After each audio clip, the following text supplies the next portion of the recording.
Hello, Modern Jeepers. Matson from MetalCloak here, and welcome to episode number 179 of the Modern Jeeper Show, the show about Jeeps, Jeeping, and Jeepers. This week, Corey and Jessy joined me from West Virginia as they get ready for their next wheeling adventure. We open the show with a correction from last week's episode. Then we share what it was like this last week at Topless for Tatas on the East Coast and Sierra Trek in the West. We dive into forums, what happened to them, and how they may rise again. And we can't help but share a little drive-by happiness. And please, if you love this episode, share it with your friends and hit that subscribe button. As always, we are extremely grateful to our supporters and friends, including Warn Winches, Raceline Wheels, Bestop, Milestar Tires, Rugged Radios, Adventure Rack Systems, and of course, MetalCloak. So sit back, relax to the cold one, and enjoy episode number 179 of the Modern Jeeper Show.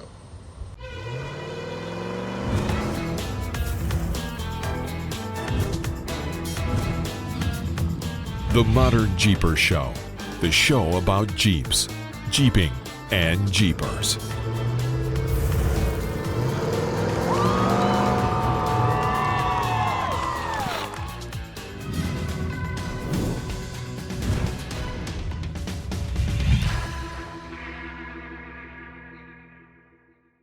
Well, hey, Modern Jeepers, another episode of the Modern Jeeper Show with me, Matson from MetalCloak, and Mr. Modern Jeeper, Corey Osborne. Hey, buddy.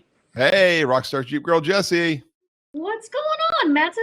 Hey, not much. How you doing? Good. We're in the rain again. We are in the rain. What's that Artec at? Jeez. Artec, I mean, nice guys over there and all, but, you know, we need to should Right. MetalCloak at. Like, I didn't get back out to the trucks. Yeah, I was going to say, it's that Pulled whole in and we're scrambled. has to match the outfit kind of thing. Well, yeah, I get it. I get it, you know. Hey, has anybody ever done like a full-on like camo tattoo, like body, like tattooed themselves in camo? Well, we don't know. If they had one, we wouldn't be able to find them. There's that problem. So you really yeah, they once did it and then they disappeared in the room. They did. It's your invisible cloak. Yeah, I wanted to open up with a correction because we talked last week about the windshield wiper, and one of the things that I pointed out, this was kind of handed to me from, and I admit I looked at it, I didn't see it, I didn't see the details, but that was $140 each. And on my email that went out on Friday, I sent out an email. It's the weekly email. You can be on that list and check things out. We do a lot of stuff on that email, including talking about basic stuff like windshield wipers, showing new products, and the pick of the week, where you can win a $250 gift card if your picture is chosen from Instagram. You could sign up for that just by being on our email list, or just go to Instagram and post MetalCloak Instagram and post a hashtag MetalCloak, hashtag Cloak Republic, tag MetalCloak, and you could be entered to win. Anyway, I did get a couple of emails back from some of our fans that said just a little correction because it's kind of hard to see there and it's not really clear. For $140, according to the MSRP, $140, you get a full kit. And my understanding now is you get a full kit that includes the two wipers, includes all the hardware you need to convert it over to the wipers, and includes spare blades for all that $140. Now, interestingly enough, if you go and search it, you can find that kit from anywhere from $87 to like $103, like full discounts. Mm-hmm. So, dude, it's like 180, like mind blown how much value that kit is. For $100, you get all of that, replacement blades. I mean, it totally makes sense. It's cheaper than regular wiper blades at those kind of prices. I mean, yeah, cheaper than what I paid for my couple of Rain-X blades. Yeah, I mean, $25 a piece is kind of the going rate. Now you get 4, and they're these new cool guy blades. We'll see, though, right? I mean, it could be all about marketing, and it'll be interesting. I actually ordered a kit as well because I wanted to see what you get. And, but when you go to purchase it, Jeep actually discounts at like 15%. Yeah, too. so even on Mopar's, whatever that's their sales Yeah, the site, Mopar accessory site. store.mopar.com or something like that. Yeah, it was like 117, I think. I believe so, but you have to go in to order it before it gives you the discount. It still displays it as $140 for the kit, but then when you go to purchase it, it changes. I searched and I literally found like a shop selling it for $87. Oh wow, that's cool. I mean, super cheap. So obviously you ordered a kit and I'm ordering a kit. I mean, if you don't have any of these kits, now I will say on a pure serious note, I don't even remember if we talked about this last week or not, but article pops up. I'm reading something that pops up and maybe it's been Daily Wire or something. A guy in a BMW does a drive-by and shoots the driver in a minivan, whatever he was driving. Guy dies in wife's arms right there near a rest stop. The reason he did the shooting is because the guy used his windshield wiper spray and it sprayed out and it hit the BMW. Wow. And the BMW driver was pissed. There was a series of road rage. Like before he decided to go so far as to pull the gun, he was like trying to pull the guy over and stuff, trying to, run him off the road. And finally the guy pulled into a rest stop. And then the guy in the BMW pulled by and pulled Never the trigger. stop. You So don't know how irate these people are. So to some degree, and on a lighter note, the Mopar windshield wipers can actually help you. Because I know I don't like, I'm not going to pull a gun on anybody, but yeah, it's kind of just today we were going along in the 4-door JL, right? Doors are off. We got our tube doors on, our super solid, awesome tube doors on. We're going to lunch. A truck goes by us. My arm is on. So I'm in the passenger. I'm in the back seat, right? I'm not even driving. My arm's out there. And I went, what the heck was that? My arm just got wet. Well, it was the truck in front of us just doing his windshield wipers because it sprays all over the place. Yeah. So not only do these windshield wipers from Mopar, like they could actually save your life. That's right. Yeah. They can actually save your life. On your live this morning, we were driving, of course, because that's what we do. And no. Jesse typically, when you do your morning live shows, we'll pull it up and she'll play it while I'm driving. And this whole thought, this whole little stem of conversations about people getting angry enough from getting wet from windshield washer fluid hitting them. I mean, and you talked this morning about, we're the whole duck incidents where, we got ducked in a parking lot last night in Virginia. Yeah. Yeah. And we were parked in the back of this parking lot. Like somebody had to specifically walk back there, put a little duck on the Jeep. It was that Jeep, that bikini Jeep that was out front. All the ducks in their windshield. So you know what? And is it a thing for me? No. I mean, it made me smile. And I think people need to smile more because, oh my gosh, if you're taking this kind of stuff to heart and it's that serious to you that it bothers you so much, dude or gal, you need some therapy. You need to go figure something. Well, the fact that guy's club, he's like, yeah, they don't like ducking and they don't like waving. And like, well, I'm sorry, but they're not a Jeep club. No offense, but why do you in the club for in the first place? Yeah. I mean, people are so angry. People need to chill out a little bit, and this road rage thing, and I get it. People don't know how to drive. You know what? I cover a serious amount of miles in a year, and we deal with bad drivers all over the country. That's just part of life. So instead of being defensive and pissed off, I'm offensive, and I drive very safe. You are very offensive. Yeah, I'm very offensive. Yeah, I don't know. It's just a different way of thinking about the stuff that happens to you throughout a day, right. and how you take it and how you think about it. Yeah, and that's the idea. I mean, do you want to start your day out in happiness? I'll talk. I may have talked about this before, but I'm going to bring it up again. There's a concept called Act 1, and if you think about a play, like it doesn't matter what's going on in an actor's life, right? Everything that's going there, they have arguments, all this kind of stuff. But the moment they step onto stage, doesn't matter, tired, hungry, not feeling good, had an argument with the husband or wife, road rage, whatever, finances are bad, no matter what it is. The moment they step on stage, start their Act 1. they're on. Now here, one of the things we do, and we practice from the sales team, is our act one, which is the moment we walked in the door, you're on. Like, leave everything else behind. If there's serious problems, come talk to me. I sit down, I help my guys all the time. Anybody in the company has an issue, they can come talk to me. But the basic idea is you start your day with your act one. What is your act one before you do something? When you do the CTI trailer, like everything else is going on and stuff. The moment you start, you wear the hat, you put on the hat, you assume the beingness of somebody who is doing the CTI trailer. That's your act one. You know how it's going to be, but you also, it's more than just changing your dynamic and how you look at things. It's also knowing how it's going to go. An actor knows what's going to happen in that first act. They know all the steps through. And you can visualize, they talk about, it's got maybe kind of funny visualization and stuff, but when you visualize what your day is going to be like, it helps it to become that. Absolutely. Right? You can create your own destiny, if you will, on a day-to-day basis. Absolutely. And you can create your own happiness. There's an old saying, wax enthusiastic and you'll soon feel so. Like, you ever feel bad, just force yourself to laugh. And guess what? The funny thing is, laughing is infectious. Works. Yeah, absolutely. So, the happiness we have around us, we have to create that. And if it means doing it with a little duck or doing it with a Jeep, there's nothing wrong with that. That's right. We need more of it.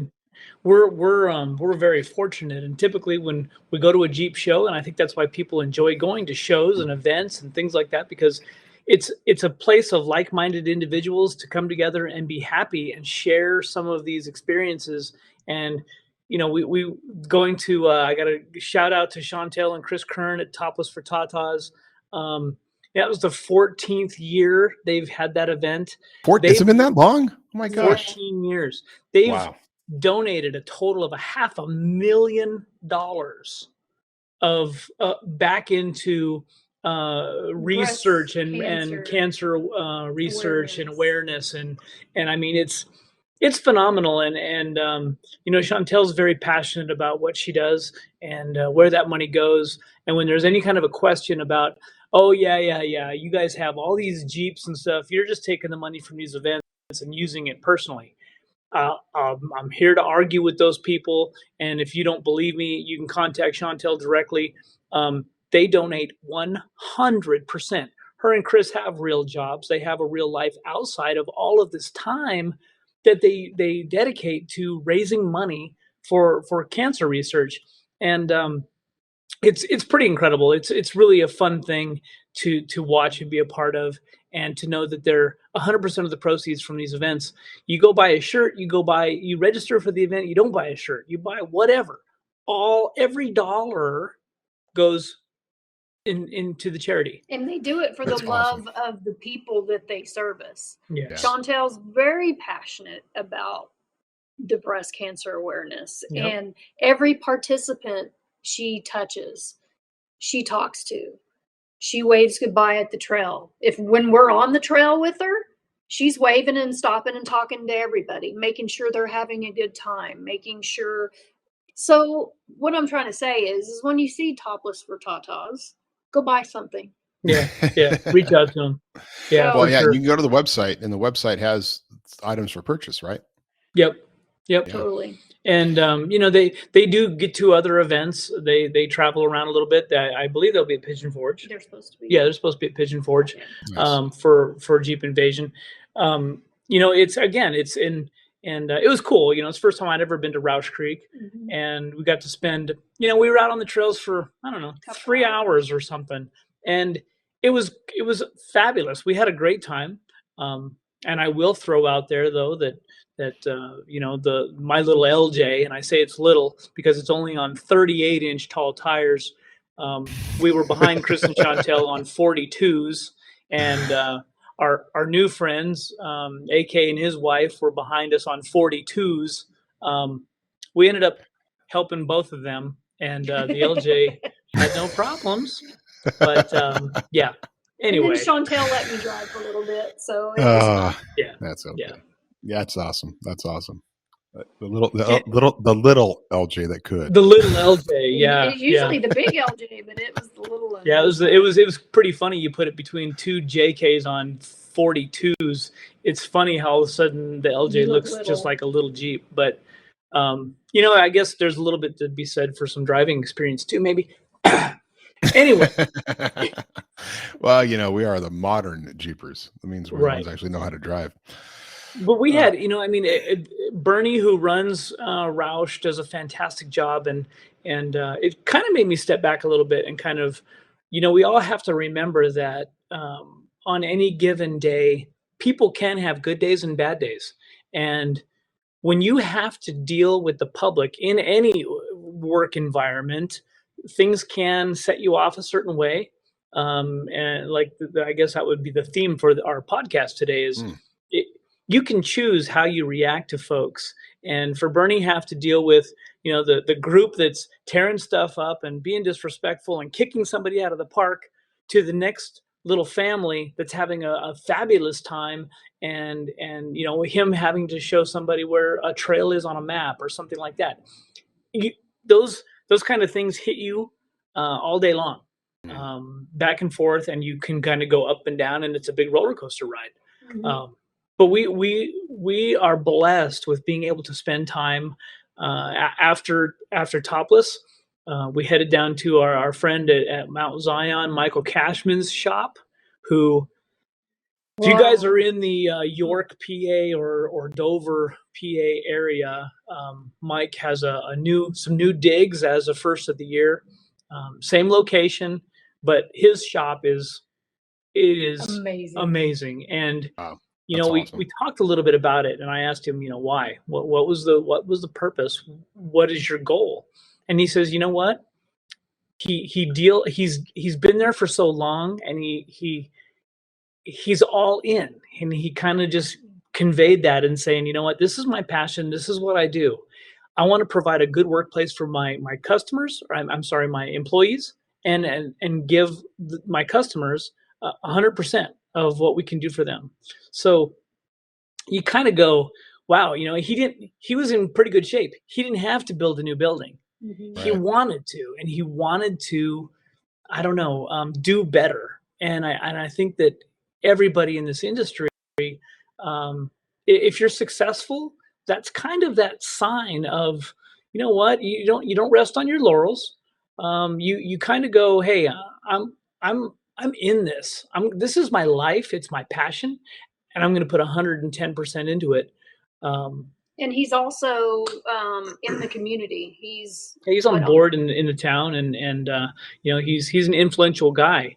He was also at the meeting where the state of Pennsylvania has acquired a parcel of land. They're reopening Paragon. There'll be more information on that. Some buddies of ours that run AOAA, they're Dave Porzy and Steve Risk was there, and Michael Cashman was there. There'll be some more information coming on ModernJeeper.com for what's actually going on, but it's a significant thing. The state is now realizing that they want to go kind of like what we're doing now in West Virginia. The state is realizing that there's money to be had recreationally. So why not give people a place to go? And Mike brought up a good point. It's kind of a new thing. This whole you can maintain and I can't think of the word I'm trying to say, but you can recreate and then use those dollars to also benefit the properties around them. Put that money back in to the property to restore and so anyway, it's pretty cool, and the state is very vested in making it successful, driving tourism to the state, giving people a place to go off road, and being very respectful about the property. And it's close to Reading. It's close to Roush. It's just right down the street. So close to AOAA. Yeah, so it's tied in. All of a sudden, there's going to be a significant amount of wheeling. And Paragon, I never wheeled there, but it's been closed for a number of years. But this is the property where Paragon lies, and it's coming back. Wow. That's pretty amazing. I'm not familiar with Paragon and the history of it. So. Yeah, me neither. I remember the name back in the day, but that's about it. Wow. So yeah, so we're around positive people at Tata's, positive people going and seeing Mike, and then this morning we spent about 2.5 hours with some new friends, a guy that I was kind of familiar with, but I've never met him, and that's AK Watley with Chaos Fab, and I got to tell you, talk about somebody who's just as motivated, just as positive, wants to be successful, and build some amazing, amazing machines. And he's one of these gives back gives back to his community. He wants to educate. He wants to help people be involved. He's done the KOH thing. He's a go fast guy, but he's involved and he wants to do a lot more. So I think we'll probably have him on the podcast probably maybe next week or the week after.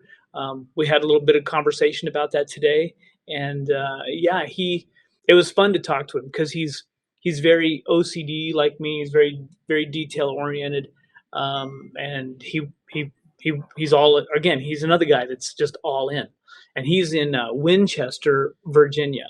Winchester? Yeah, Winchester. Yeah, it's Winchester. Winchester, Virginia.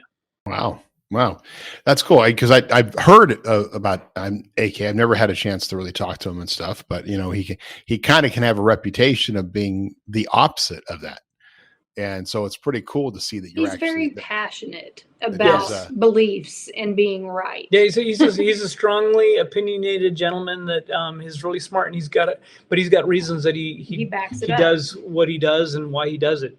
So yeah, some folks may go, whoa, but there's some good knowledge behind that, and it'll be fun. He'll actually be down at Pigeon Forge helping out some other folks as well. He's going to go down there and help Warn out in their booth and things like that. So yeah, you get to say hi. It should be fun for me. I mean, thankfully I could show up at Pigeon Forge. I could just come by and say hi to you guys, and then I could leave you all day and go talk to other people. Was coming. What, you and then come back occasionally and I promise to bring you some lunch. Okay. I mean, that's what is the schedule like at a Pigeon Forge? Like, when is the CTI open? Usually 9 or 10. Yeah. Usually we do like a 10 to 3 or something like that. The lines, because they don't sell any tickets online. It's all, you have to show up and get tickets. So the lines to get in, the morning can start very slow for that reason. Yeah. So I think on the last day we might open at 9. Yeah. I'll have to take a look, and we'll make sure we get that information out to folks. But it's even last year. Last year was the first year I ever relinquished control of the CTI trailer just because I didn't want to die. And so we actually swapped out. We had 2 teams. We had Philip there and Curtis was there.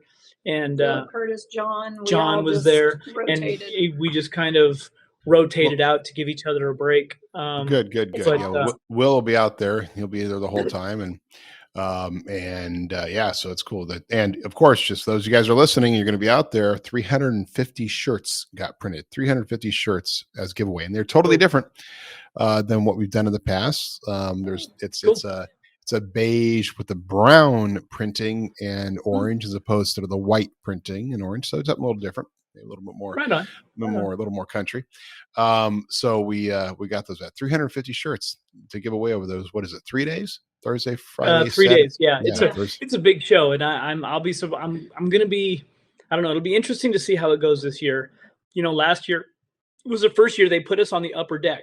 So the show has gotten so big that, and Justin and I chatted a little bit about it, and I wasn't sure how it was going to work out. On the first day, we were kind of like, this may not be the best place for us to be. But he had a plan, and he came to us after the first day, and he's like, you know what? He was thankful to us because we kind of help drive people up there as well. And by the second day, with some announcement down below, we're always plenty busy. So I think this year people are now going to expect that upper deck. That's where they do the show and shine. They do a lot of stuff up there. I'm guessing there'll probably even be additional vendors up there this year. Yeah. So yeah, it's just a craziness show. I mean, this is everybody driving through crowds too. So. Yeah. Right. And this is purely a vendor show, right? Like, there's no wheeling. I think they do a couple of trail rides. Yeah, but they're nothing. I've never talked to anybody that's actually gone out on the trail rides. I think it's kind of I don't know. They tootle around the mountains. It's not very long. They go up in the hills just around Pigeon Forge, I think.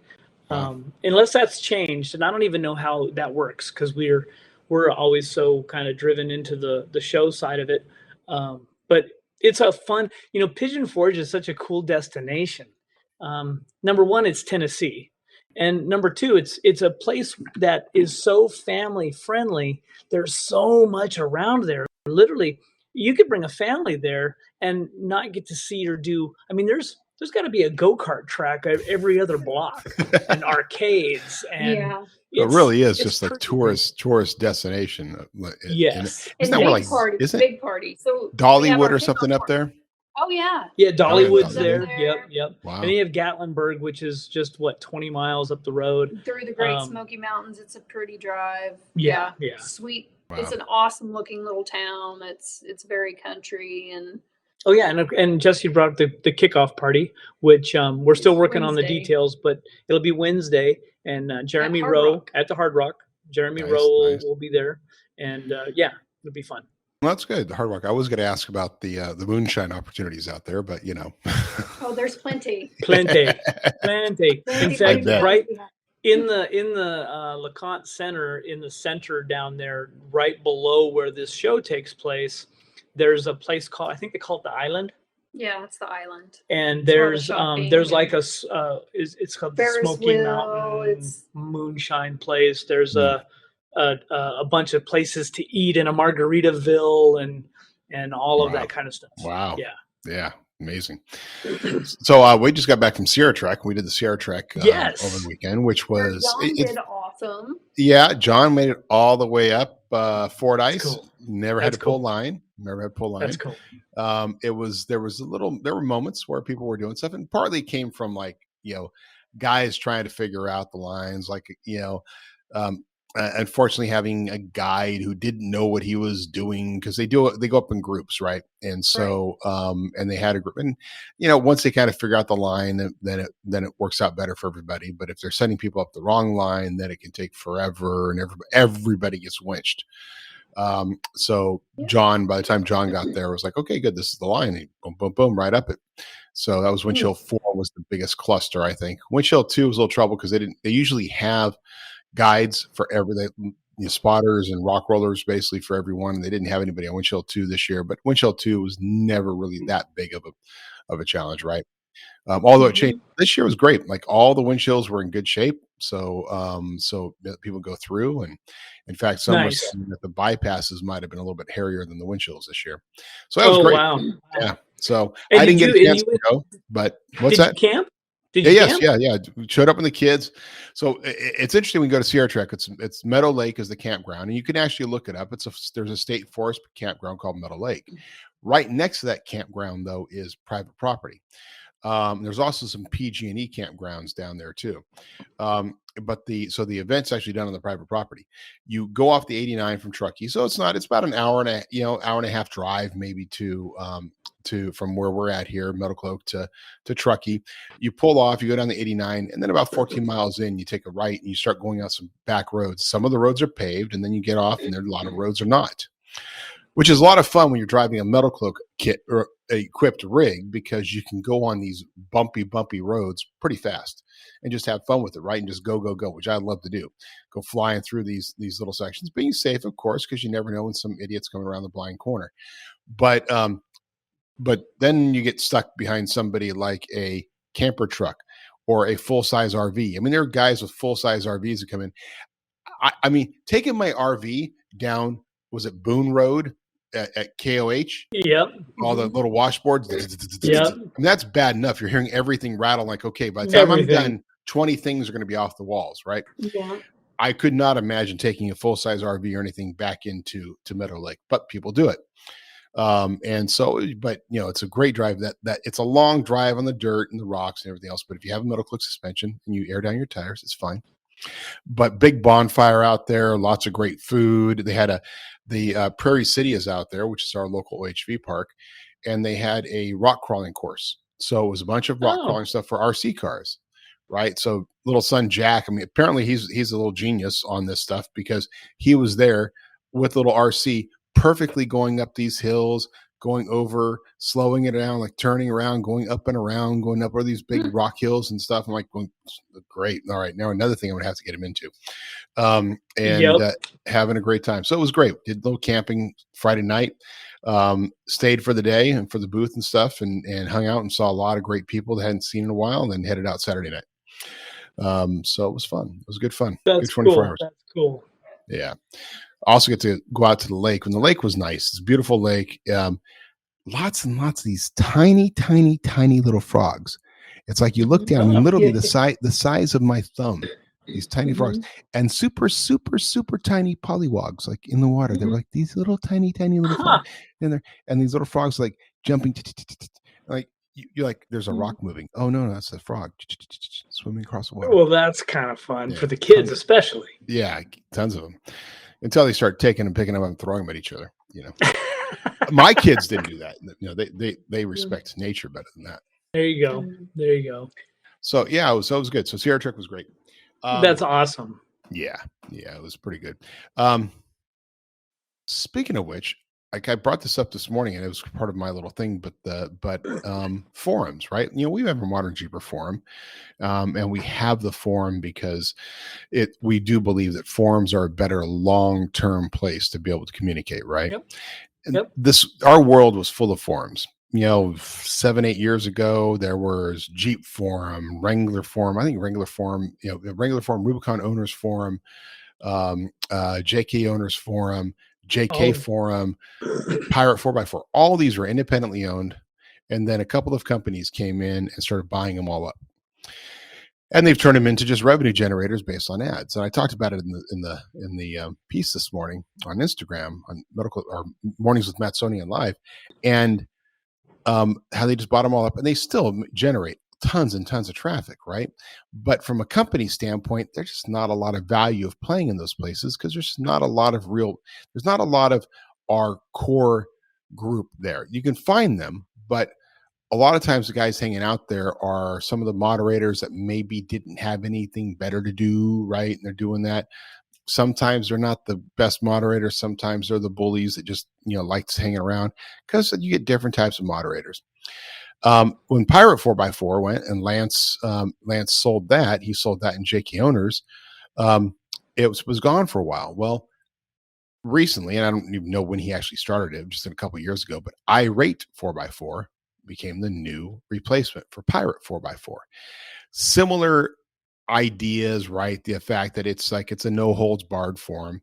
Yeah, you can get a little pissy there. Yeah, people can, you know, tell the truth or call each other out or flame each other, right? But it's just part of the environment. But when you go into a forum knowing that's the environment, then that's the environment. But Irate 4x4 actually, I think overall is better than where Pirate went, because Pirate really just got like, yeah, I mean, its logo was literally an emoji with two fingers up, right? And it just, and they spurred that because there was so much more forums, like, we're going to be different. This is what Pirate's going to be. And there's a great flame thread that MetalCloak did. We put something up there and it was like, hey, check this out. And we got hammered in our very first year with one of our bad products that we redesigned. But Irate 4x4 has been doing great. Press release went out today, and the guy Austin over there was showing that he's now getting 2 million hits per month. It just shows that an independent forum can still draw and garner interest from people, that forums are not dead. Whether it's you have the new forums, Jail Wrangler Forum, JT Gladiator Forum, Bronco 6G Forum. You have those forums, obviously, with these new platforms that are doing very well. But the old platforms, the forums are not dead. There's still places where people go. And I think more and more that people are tired of Facebook and tired of these groups. They're going back to these communities.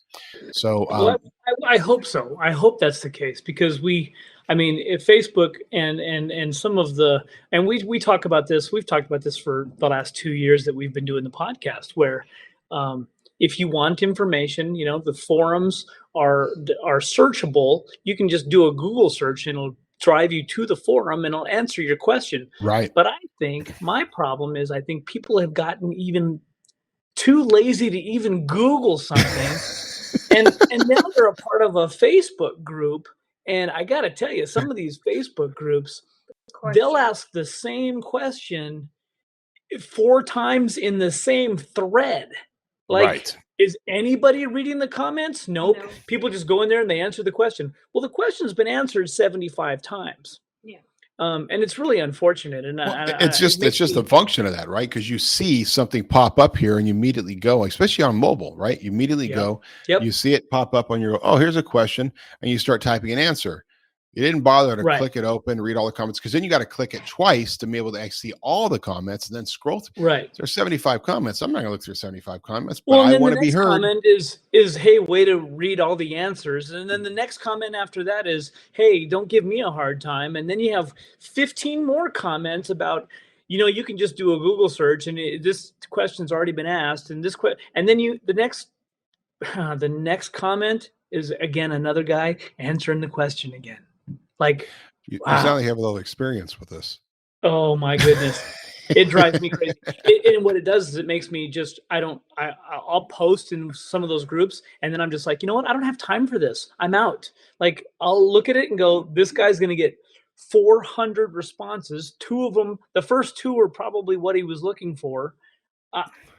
Nobody has time for that stuff. Right. And that's the thing about forums. Forums are better. You do have that case where somebody says, here's a situation. I'm trying to figure out how to install a Warn winch on a MetalCloak bumper or whatever else. And do I have the right one? Oh, by the way, here's a thread where that was discussed before, just to let you know. Right. And there's a whole nother thread for it. And that's great. But that's the whole point of it. But it's also searchable. If you do the Google search, a lot of times your answers pop up. I just was looking for verification of what the font is for the Wrangler, because we're doing a little graphic. So what is the font being used for Wrangler? And on the side of the rig, right? And of course, there's several forum answers to that and forum posts where they've discussed fonts, or they're sharing fonts, or they're sharing designs, especially Rubicon font.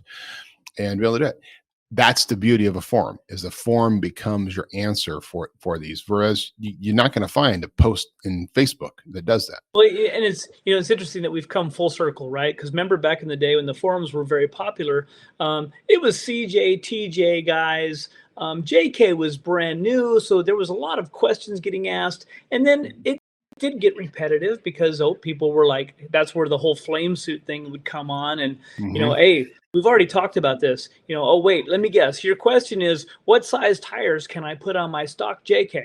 And what? And what's funny is now we have the new JL owners and the new JT owners. That is all back, and now they're asking those questions on Facebook, and people are. You can just sense it even in the Facebook groups. People are like, "You're an idiot. Stop asking that question. It's been asked 4 million times." But you know what? People don't know how else to get the answers. And it's a new Jeep owner. This is probably their first Jeep. They didn't experience all of the drama that we had in forums of the past. Right. So now they're just, hey, I was just asking a simple question. You don't have to light me up. Like, I'm out. And then that gives them, again, it makes them gives them a frowny face, and it changes their day. And they're like, I'm never going back into that silly group because they're just rude and they're mean. And I was just looking for an answer. So yeah, we've had it happen in MetalCloak Owners Club, right? That I've had to go out and recover people that just got lit up for some reason, and then let everybody know it doesn't matter. There's no such thing as a dumb question. That's right. The world of the Modern Jeeper, the world of MetalCloak, there's no such thing as a dumb question. It doesn't matter if it was that same question. I got guys over here whose sales job it is to answer questions from brand new Jeepers. They probably answer the same question 20 times a day. But that's their joy. They enjoy teaching somebody new something else, right?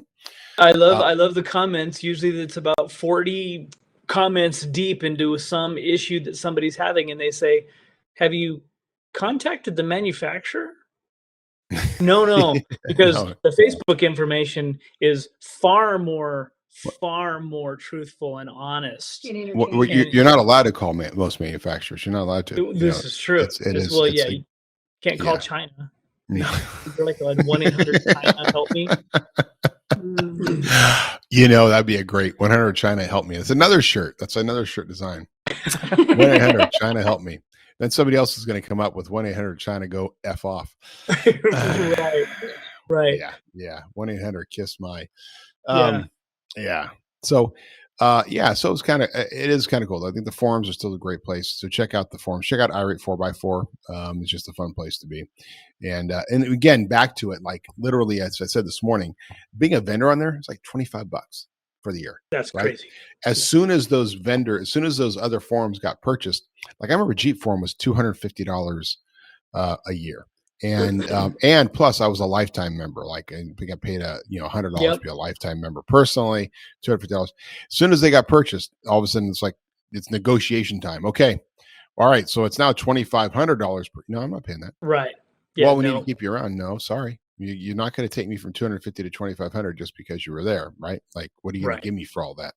And it became a serious issue with all these forums because they all got swiped up like within months of each other. It was insane. But they're back. The forums are back. Yes, he's back again. Cool. Baby's back. What did I get? Oh, speaking of forums, I actually got interviewed by a forum. It was actually, well, there was two. There was a forum that came through, not a forum, a podcast. I got interviewed by a forum. Yeah. Matson, what are you saying right now? Got interviewed by a couple of podcasts. In fact, it was where is my card? I got my card. So the podcast, one of the podcasts were out there at Sierra Trek was the Wheeling Wine and Whiskey podcast, Wheeling Wine and Whiskey, which is a great name. I mean, I kind of wish we had that name because that means we could actually drink during the show. During the show. Yeah. Not that I drink, but still, we could have. We should do a happy hour show. That would be fun. We could do that. All right. But that and then another podcast, and I apologize because I was looking for the card of the gentleman who interviewed me.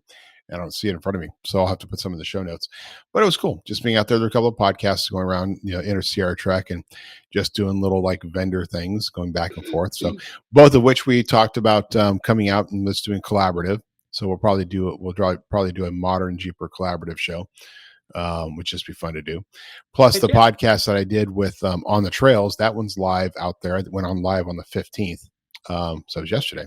And cool. I actually haven't even listened to it yet, but so you can check that out on the Trails podcast with me as the guest, the best guest, maybe, who knows.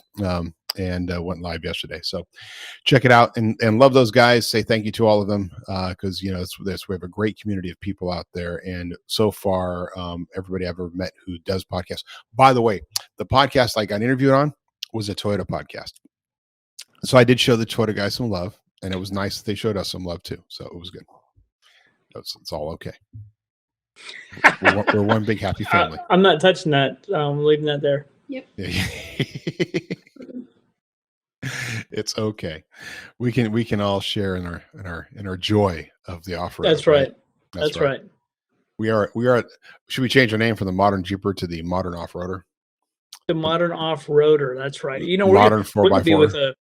We're going to be with a whole plethora of different kinds of rigs, I think, for this weekend. That's right. Tell us about this program. What are you going and doing? Well, so this weekend is a trip with Jerry Bain. So last year, the Expedition 3 with Milestar that Milestar put on, Jerry Bain and his group put some trails together along with Mark Maynard, the senator here in West Virginia, big land use advocate. And we went and ran around in the hills of West Virginia. This year, Jerry's kind of doing a similar thing. His same group, and Mark, Mr. Maynard, the senator, is going to be with us again. But it's a plethora of different vehicles. And I know some of these guys, and I don't know some of the new guys, but there's like a couple of think of like a Quigley conversion type van. Oh, wow. There's I know there's a couple of Toyotas that'll be with us. Is Taylor bringing the flatty? I think so. Yeah. So there's going to be kind of so they've had a bunch of flooding out here, and literally Jerry's been working. He's been trying to pre-run multiple routes and multiple trails. Like I think there's 4 chainsaws going with us. Oh, wow. It's a big deal, and they've lost a lot of roads, a lot of houses. There's literally places that have been cut off. So it's raining here now. We are in West Virginia. And even if we didn't go off road in West Virginia is such a beautiful state. It's just amazing to drive down the highway. So I'm hoping we get to go out, and I'm sure Jerry will. No matter what, we'll see some more of the state that we didn't see last year. Mhm. But what a beautiful place! So, it just happens to occupy this little gap we have before Great Smoky Mountain Jeep Invasion. So, darn it that you get to do all that. Yeah, it's horrible. Crazy people. Wow, yeah, it's great. It still is amazing. I think Great Smoky Mountain Jeep Invasion is next week. I know. Yeah. I know. And my little baby will be 1. Yeah, our grandbaby's gonna be a year old. A year old. Wow. Yeah. Jeez. Yeah, my boys, Josh just started first grade. Jack just started kindergarten. Wow. Vivian's going into preschool. Yeah. That's nuts. I like I'll be like, next be like, son just graduated from college. Welcome to episode number 5,372 of the Modern Jeeper Show. How are you doing there, Corey? For any of you people out there that are still alive, you're still winching yourself into your Jeep. I got that swing away seat now. Little crane lifts me out, puts me on the ground. It's all self-driving. Picks me up, puts me in. All I gotta do is stand next to it and whistle. And it picks me up, puts me into the seat, and it takes me where I want to go. By then we'll have like OCR goggles that we just play with our phone and we are out on a trail or something by then. Yeah. Goggles. I had the full eye replacement system. Off-road thing. Yeah, the metaverse. We'll wheel in the metaverse. The metaverse. Oh, yeah. We be for young again in the metaverse. Yeah, we can be young again in the metaverse. I won't be in the metaverse where I can be that whip snapper 22-year-old kid and go out there and yeah. All right. Well, hey, it's been another great episode of the Modern Jeeper Show. Obviously, a lot of stuff going on. Hopefully, if you're out here on the East Coast, you can come by and see us next week at the Smoky Mountain Jeep Invasion. Remember, 350 Definitely. shirts. We will be separating those out over those 3 days. So Thursday, Friday, Saturday, first come, first serve. And if history repeats itself, we're going to run out quickly because you'll get there. So we got to put out the schedule. We'll put out the schedule as to what time the shirts will actually be given away. And they go away fast at every other event. So I imagine Tennessee is going to be the same. Yeah, absolutely. So get out there, see us. I look forward to seeing all of you, and I look forward to seeing you guys next week. This should be fun. Yeah, great time. Definitely. Yeah. So, all right. Modern Jeepers, you know how to reach us, ModernJeeperAdventures.com, which we didn't even talk about. San Juan's is coming up. Oh my God, San Juan's full. We're at our max for San Juan's, and so now it's Death Valley. Sign up for Death Valley. Death Valley, fall 1 and 2. That one I think I'm gonna have to do that. I think I'm going to have to do that. Maybe I can. Yep. We got to change the rules so I can bring kids because got to change the rules specifically so I can bring a kid. We can do that. Yeah, we can do that. Yeah, we can bring one along. All right, for all my friends out there, reach me, Matson at MetalCloak.com, Corey at MetalCloak.com, Jesse at MetalCloak.com. Find me most mornings at Mornings with Matsonian live on Instagram, and of course you can follow the CTI tour because we don't really talk about this, but you can follow the CTI tour on Instagram as well with the CTI. Was it CTI _ tour? Yes. _ And by the way, good news on CTI. We are in the process now of building the website again, rebuilding the site. So I just finished up the designs for it. Now it needs to be done. So that cornertravelindex.com should be live maybe in a month or so. Cool. So you can actually start going and searching all that data that we have collected over the years, over 9,000 rigs of data. Nice. That will get back into the system. So we're pretty excited about that. That being said, my friends, we will see you on the trails. Cheers. See ya.